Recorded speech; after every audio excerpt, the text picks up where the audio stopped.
Good morning বন্ধুরা। আজ সকাল সকাল বর বউ দুজনে মিলে বেরিয়ে পড়েছিলাম একটা কাজে।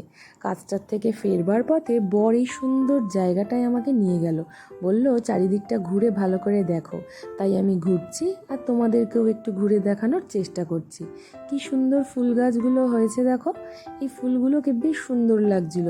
সত্যি বলতে কলকাতা শহরে এত সবুজে সবুজ কোথাও দেখতে পাওয়া যায় না, তাই এরকম সবুজ দেখলে সত্যিই মনটা ভালো হয়ে যায়। এখানে চারিদিকে এত গাছপালা, খুব সুন্দর লাগছিল। ছোট্টখাট্ট একটা নার্সারি বলতে পারো। আমাদের বাড়ির কাছাকাছি এই নার্সারিটা রয়েছে। কি সুন্দর গাছগুলো হয়ে রয়েছে, এত ভালো লাগছিল, মনে হচ্ছিল সব গাছই নিয়ে নিই।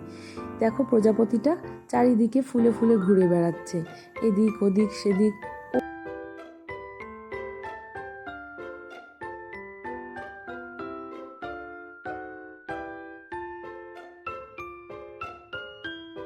ছোটবেলাতে দেখতাম চারিদিকেই ফুলে ফুলে গাছ এমনিতেই হয়ে যাচ্ছে, কিন্তু বর্তমান যুগে কিনে কিনে নাকি গাছ লাগাতে হচ্ছে।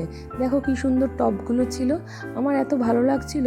আজকালকার দিনে বিভিন্ন রকমের টব পাওয়া যায়, এক একটা ফুলের জন্য এক এক রকমের টবেরও ব্যবস্থা করা যায়। এত ভালো লাগছিল চারিদিকে, কিন্তু বর বলল যে এই গরমকালে কিন্তু ফুল গাছ নেওয়া যাবে না, যদি নষ্ট হয়ে যায় তখন কি হবে। আমি ভাবলাম ঠিকই বলছে। তবু ওই দেখো বর আমার জিজ্ঞাসা করে করে দেখছে কোন গাছটার জন্য কীরকম পরিচর্যা করা দরকার। এই সব গাছগুলোই ও বিভিন্ন রকমভাবে পরীক্ষা নিরীক্ষা করে দেখছে যে কোন গাছটা কীরকমভাবে রয়েছে। এই ফুল গাছগুলোকে দেখো কি সুন্দর ঝোলানো অবস্থায় রয়েছে, এত ভালো লাগছিল এর কালারগুলো। এই যে এখানে একটা হলুদ রঙের গাছ ছিল, এই দেখো কি সুন্দর। ওই দেখো ওখানে আবার জিজ্ঞাসা করতে গেছে ওই গাছটা কীরকমভাবে হয়। এখানে আবার গাছ কিন্তু সুন্দর করে ওরা বাড়িতে নিয়ে যাওয়ার জন্য ব্যবস্থাও করে দেয়। এই দেখো ওরা প্লাস্টিকের মধ্যে করে গাছ দিয়ে দিচ্ছে। আমিও কিন্তু অনেকগুলো গাছ নিয়ে এসেছি, টব নিয়ে এসেছি। এই দেখো সেই গাছ আর টব।